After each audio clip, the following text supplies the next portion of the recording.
What's going on, everybody? Welcome in. It's the Wager Alarm live stream. My name's Howard Bender. I'm your host. With me, of course, the other host, Craig Mish. It's Friday, baby, and you know what Friday means. We got college games coming up tomorrow. We got a lot of stuff to talk about here. Super Bowl odds, lots of college football next week as well. We'll be touching on that on Tuesday for sure at the live stream. But yeah, Thursday and Friday we got some games as well. Craig, how you doing? I'm so excited. Tomorrow's the big game. I don't even think I should be allowed to pick this game. This is the only thing I root for are the Gators, and they're opening up the college football season tomorrow. I'm so excited for that. And look, obviously, you never know what can happen in a game. And when your favorite team, and that's the only team that I root for, is such a big favorite, it could set you up potentially for a disappointment. But you got to feel really confident when your team is 7.5 point favorite and they're not even at home and it's on a neutral site. So I think that most people feel Florida could win this game, and I'm excited for it, certainly. And then, of course, here on the live streams, as a lot of people know, and people don't see behind the scenes, Howard and I officially are signed up for the Super Contest. So in 2 weeks, we'll have our picks there. And in addition to that, we are signed up. We are signed up for the Golden Nugget Contest as well. So all season long, just like you saw last year on Wager Alarm and Fantasy Alarm, the cool thing about it is whether we do good or we do bad, we post those tickets. We'll show you who we got, and on our Friday live streams when we pick our college football games, we'll already have our college picks made. So man, I've texted you and told you off camera and stuff. I can't wait for this. And yeah, this weekend is a little bit of an appetizer. Normally we get some more college games, but I got to tell you, watching the NFL preseason in week 3 really has me fired up for some college football, because the NFL preseason this year more than ever has been an absolute disaster. No one is playing. You hear analysts saying, Howard, you can get an edge by looking at the team that has a good backup quarterback with some competition there because maybe they'll do well. I mean, it has been a nightmare. No one is playing in the preseason. And to me, the days of even considering betting preseason, Howard, they are over, man. It's just done. You are literally flipping a coin at this point. It is almost the equivalent of betting on spring training baseball.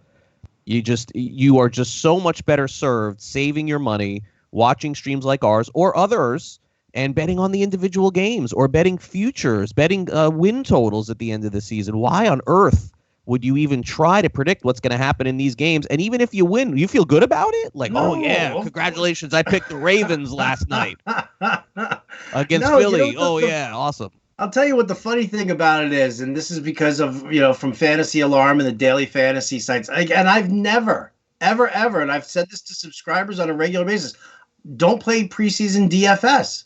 And, there's like a new free roll for, a bunch of beginners. And it's okay. Free. Yeah. Free roll, yeah, that's one thing. Right, but that's when it. People start putting their hard-earned money into the DFS lineups and they're setting a lineup and they're like, well, Giants against Cincinnati, they're not going to play Eli Manning, so Daniel Jones is probably going to be in there and slinging the rock. To who? That's just... And even this week, even those guys aren't even playing. They're not... I mean, Philadelphia didn't play any of their players. Well, listen, we've seen this, though. We've seen this over the years. Not like this. No. Well, yeah, because what happened was years ago when Andy Reid, was it Donovan McNabb who got hurt in the preseason, or somebody got hurt in the preseason, and Andy Reid went nuts. And he was like, I'm never playing anybody else again in week 4 of the preseason, and it slowly trickled away. Last year, Sean McVay for the Rams didn't play a single starter in the preseason. Right. Not a single starter. Said he's not tipping his hand to anybody, and therefore, here are my backups. These are the guys who are fighting for jobs, and that's it. And every team now, let's face it, when Sean McVay speaks, he's like better than E.F. Hutton. Everybody's like, oh, well, if Sean McVay's doing that, then we got to do that too. Boom, yeah. Boom, boom, boom, boom. Yeah, and even worse, I think, for fans, especially, they made a big deal about Green Bay and Oakland going to Canada to play, and those tickets were really expensive. Remember, there are Packer fans all over the country and outside. The people of Winnipeg are super psyched right now. And Matt LaFleur, the head coach of the Packers, right before the game started on the broadcast, announced that none of the players are playing, and they're just going to try and play for a short field, which means run, done.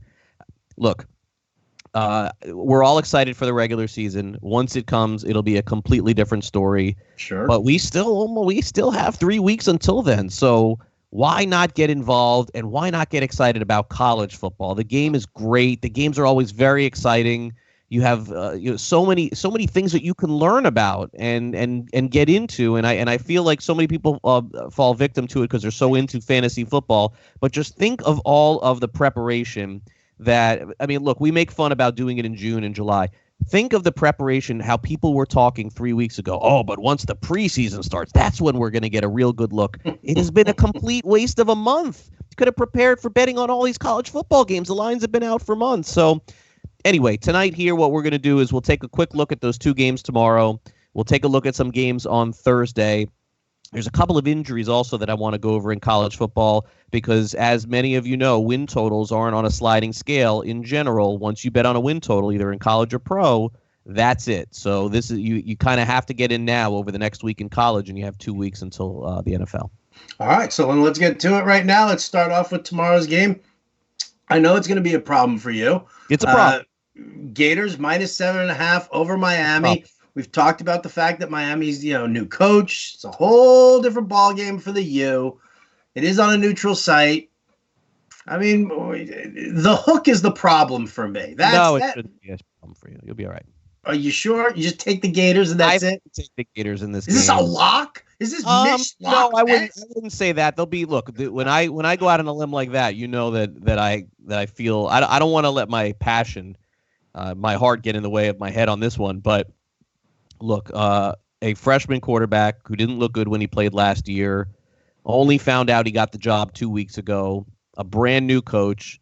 I think the University of Miami with this new coach is finally going to be on the right track. They've gone through Mark Richt. They went through Randy Shannon. He was a coach. Al Golden. They fired. I think they finally found their guy. But Howard, let's be honest, in any kind of rebuild or any kind of new system, there's going to be growing pains. And this, I think, is the growing pains game for Miami. And I do think that they're running into a team in Florida that has an okay offense, an okay quarterback, an okay running back. But Florida's defense has been one of the best in the SEC. And what is going to happen when this kid is seeing these monsters rolling in at him? I don't think Miami's able to score a lot of points until late in this game, and I would obviously buy a half a point anytime on a 7.5. We've talked about that last year. That was very clear. So I would do that. In terms of the Arizona-Hawaii game, which will happen after, so that'll be a good game for you to watch. I'll be sleeping probably. I think it's a midnight game or 10 p.m. game. I'm all in on that, baby. Yeah, Khalil Tate is one of the best players in the country at quarterback. He'll be able to run all over the place, but I would lean toward taking the points in this one and taking Hawaii at home. Strange things at night in college football on weekdays and even weekends sometimes tend to happen. So I don't know if Hawaii wins the game outright, but I would lean toward taking these points. That's 2 touchdowns, and Hawaii is supposed to be one of the better teams in their conference. So, just kind of leans, I think, this week in terms of the games, but one pick would be the Gators. Yeah, I would take the Gators minus the points. Okay, and I like Hawaii at home. First game of the season, you're at home, you're an improved team, you're expected to do better things. So, I mean, listen, and I like that. Yeah. Well, we've also talked about it. Granted, Arizona, warm weather, beautiful. Once you're on the island of Hawaii, it's a different mentality. It's like it's like Manny Machado going from San Diego back down to Miami and bringing all his teammates out to all his old haunts. It's like no. Yeah. I'll take the Marlins. Thank you very much. So for this one here, I'm looking at Hawaii.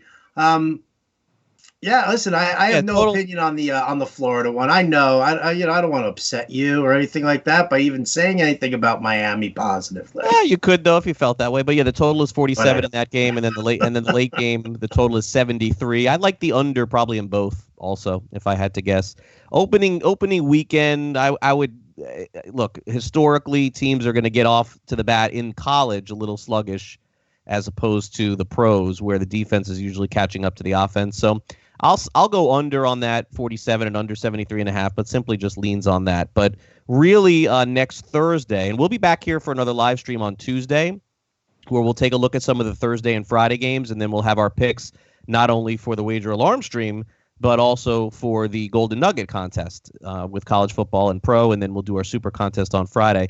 But yeah, I think that's something we should at least let everybody know, that for the Golden Nugget, you need your picks in by Wednesday. Right. So if that's the case, then we're going to be making our college picks on Tuesday night's live stream there for the week, right? I mean, I think that we'll probably give an indication, but I think Friday we'll come back and let everybody know. You don't want to fully commit. We gotta run right down to the deadline on that Wednesday. I mean, that's early. We gotta run it down to the deadline. To get picks in. Yeah.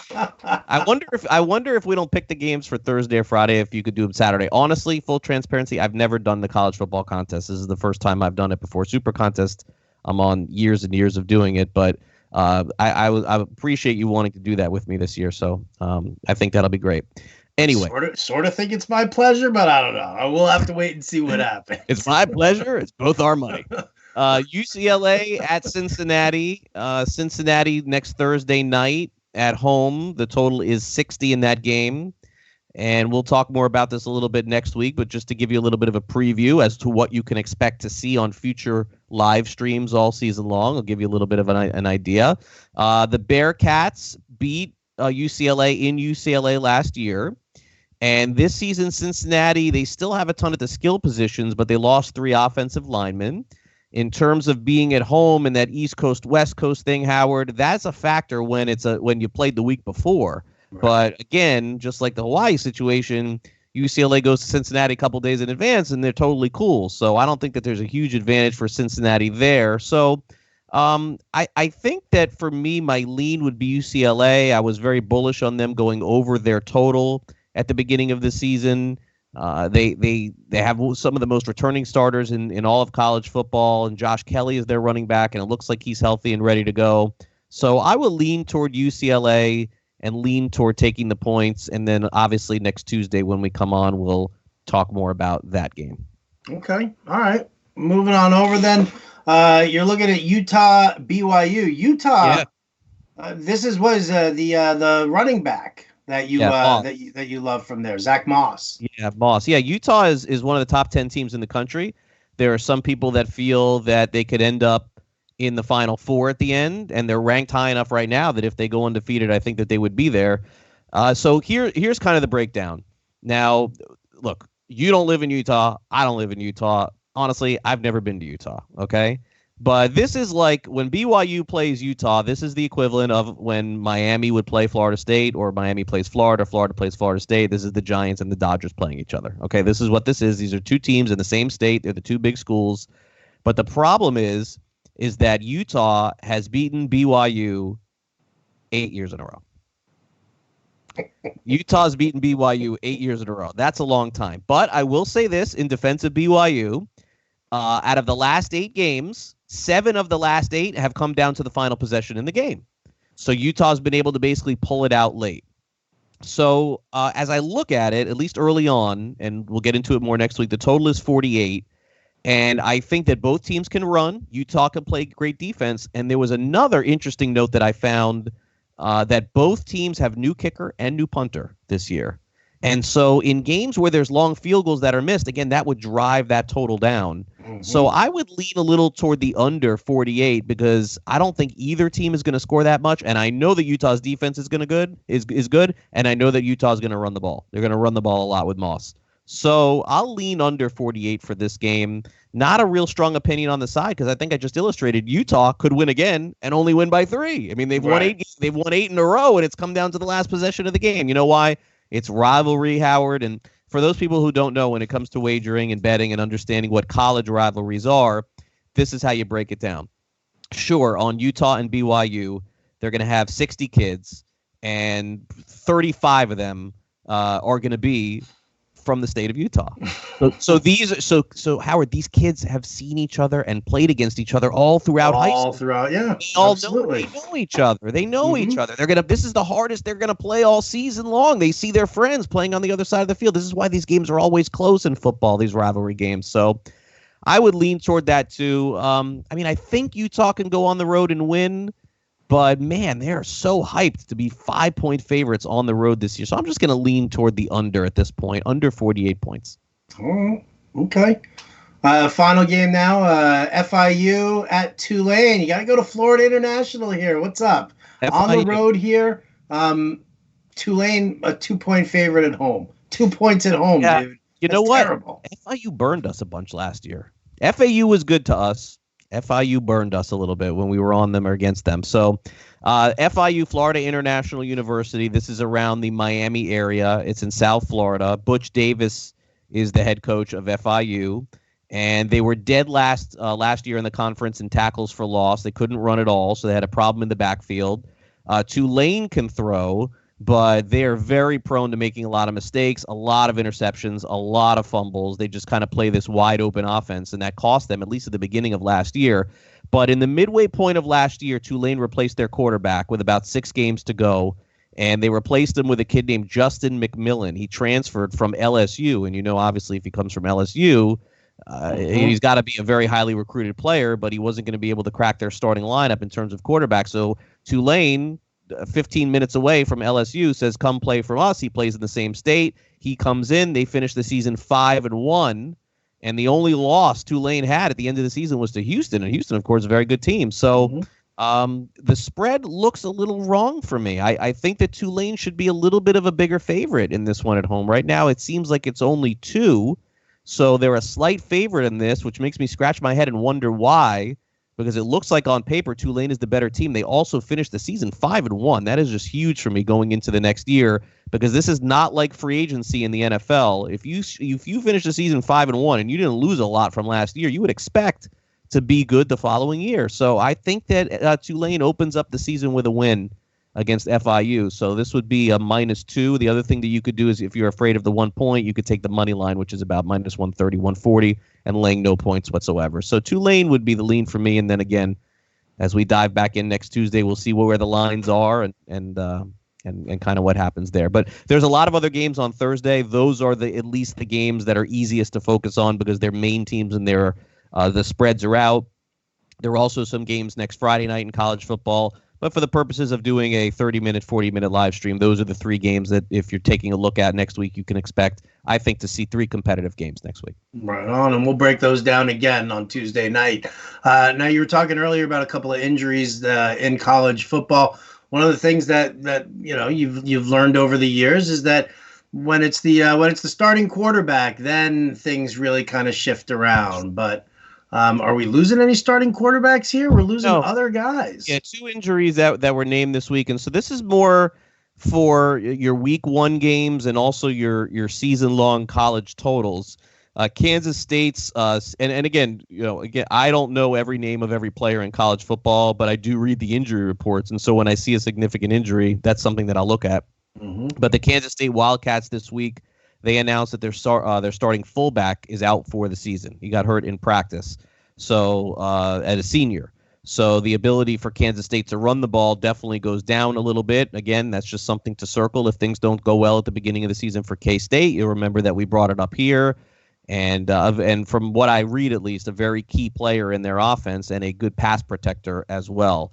And also the other injury, there's 2 more, but one is a more significant one. The University of Virginia, over the course of the last month, has now lost both of their starting cornerbacks to injury. The latest is Darius Bratton, who was a potential all-conference kid in the ACC. So just imagine that in college, your left corner and your right corner are both done.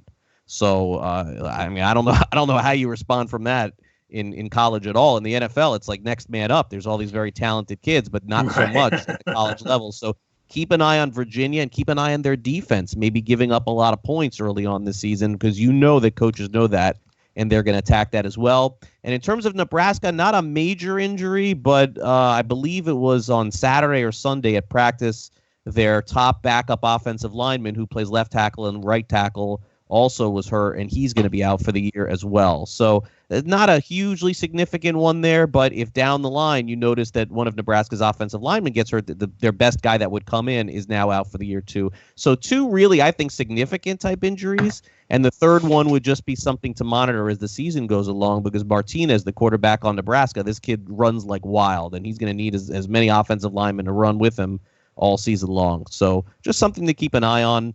Leaning toward, some under totals would be Kansas State, if that's the way you feel about that. Obviously, Virginia on some overs with the points and maybe under on their win total. Absolutely. Yeah. And then, Nebraska injury, not significant now, but could be in a couple weeks. We'll see. So those were the ones that showed up for me with injuries that in my research this week that pointed out in a big way to me. All right. Well, there you go. That's going to do it for our college coverage today. Now, one of the things that we missed on one of the old live streams, at least on Fridays, Craig, was a little bit of NFL action. Super Bowl futures. Now, you and I were talking before the show actually started here. And as opposed to looking at just straight up money lines on teams to make the playoff, teams to make the Super Bowl or to win the Super Bowl, you actually paired together a couple of interesting matchups here. So let's tell everybody about it. Yeah, I think that, look, just taking a team to win the Super Bowl, there's nothing wrong with it. The other thing that you always have to keep in mind is that when your team gets to the Super Bowl, that you've won the bet, because at that point, provided that the spread is not huge, you can always middle your bet. So if, for example, if you bet $500 on the Rams last year to win the Super Bowl at 8-1 or whatever it was, you could take $1,000 and bet New England on the money line just to win the Super Bowl outright. And so you ended up losing $3,000 on your bet because the Rams didn't win the Super Bowl, but you picked up at least $1,000 with New England winning. And that's called hedging, and that's part of this. Now, for me, what I like to do is I like to try and at least parlay this into what the potential Super Bowl matchups could be. And you can get some pretty good odds almost no matter what matchup you go with, because the NFL is always so much in flux. Obviously, you know who the favorites are, the Kansas City Chiefs, the New England Patriots. No doubt about that. Those teams are going to be right at the top. But the one team that I'm going to pair up this year with a couple of different AFC teams are the Chicago Bears. I'm going to, kind of rely on that defense a little bit. Maybe their offense is a little bit better this year. Second year with Trubisky, the new running back with Montgomery. I know the receivers aren't great, but certainly the defense can carry them. And a lot of times the defensive teams win Super Bowls. So the Bears playing the Patriots in the Super Bowl will get you back 37-1 odds. And the Bears playing the Chiefs in the Super Bowl will give you 31-1. And those are kind of the two that I identified for that. Now, as far as taking the Bears straight up to win the Super Bowl, if I was going to do all three propositions and just pick one team to win the Super Bowl, it wouldn't be the Bears. I would take somebody else and kind of hedge myself even with the bets. I may take the Saints at 20-1, something like that. And in the AFC, honestly, it's just so competitive there. I don't see any teams outside of maybe New England, Kansas City. Oh, come on. You want to say the Texans, dude? They're 40-1. You love them. Yeah, not going to do that. So that's kind of the way I view it. And the other thing, too, and I will tell you this just from covering the NFL, and this is also a very important part of what could happen, is I would not be surprised, Howard, over the next 7 to 10 days to see some trades, to see some cuts. And especially with these teams that have win totals of 6 and 5 and 4, after a preseason of going out and their coaching staff and the organization decides, hey, look, we just don't have it. Like, what's the point of hanging on to some of these veterans? They could get cut. They could get traded. So keep that in mind. On the lower end, the 4, 5, 6 win teams, it may not be a bad idea to go even under those two, because if they don't surprise and they don't feel like they're very good, what if right before the beginning of the season they trade off more players and decide, let's tank for Tua? So just keep that in mind going into the regular season. So any Super Bowl picks on your part? Any long shots or any teams you like? I've got a couple of hunches here and there, but really, just for playing around for futures over in the NFC, it's not even great. 18-1 the Cowboys. You got to throw it on there. Zeke or no Zeke, they've got a good solid team. The Panthers at 50-1, only because I know that you hate that pick more than more than me even talking about. Did Cam Newton play Thursday night? Let me check that here as we probably not. Let me see. Probably not.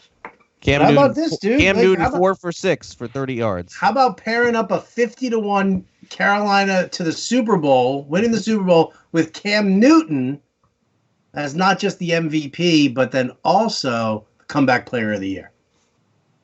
Just push chips all in. Cam Newton played like 13 games last year, though.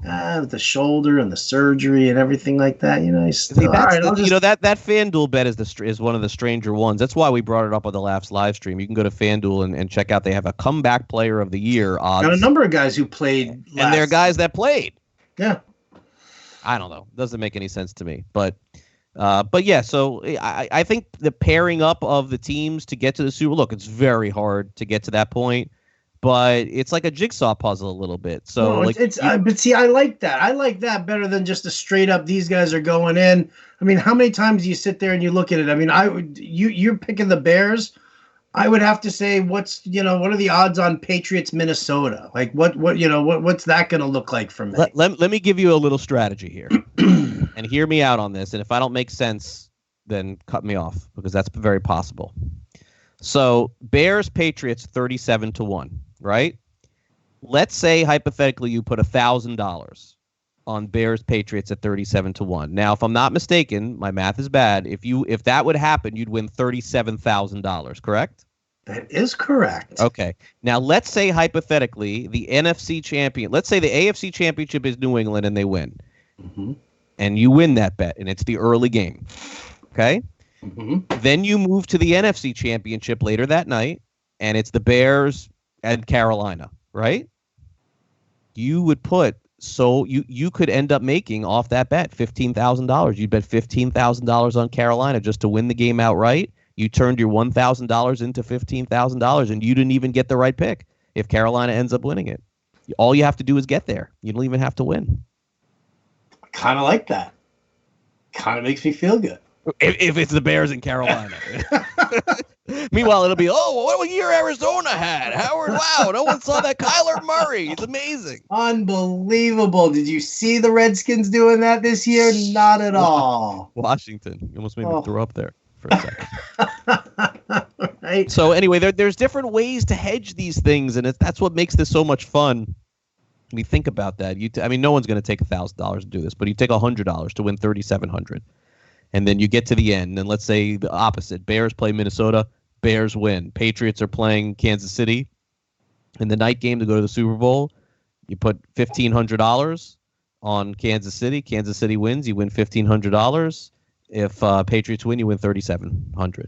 So this isn't always about getting it exactly right. It's getting yourself in a position to get it right. And by the way, there's now a website out there. I don't want to give them any free publicity, but there is a website out there that you can actually sell your proposition bets to before they. Oh yeah, you were saying that before, just in case. Yeah, you could sell them. You tell them, hey, here's the ticket that I got. They'll buy it from you, not for the winning amount, but for something more than what you have, and they'll take the chance on it winning, which is pretty cool too. So. Like bringing your ticket to a pawn shop. That's exactly what it is. That's exactly what it is. I don't know. I'll give you a guitar. Give you this guitar. I'll give you $100 for this thing. I got this little VCR tape. You put it in here. You hit play. It works great. But anyway, so yeah, I'm looking forward to Tuesday when we come back. We'll certainly have a lot to talk about. We'll have hopefully the Gators winning, and then we'll move on to our first week in college football. We'll have games Thursday, Friday, and Saturday. So I would assume that you and I will be doing a lot of talking and texting over these college football games coming up next week. Indeed. All right. Well, there you go, guys. So stick around. Lots more to go. Tuesday night, Craig Mish, Howard Bender. You don't want to miss one moment of it. We'll make some picks.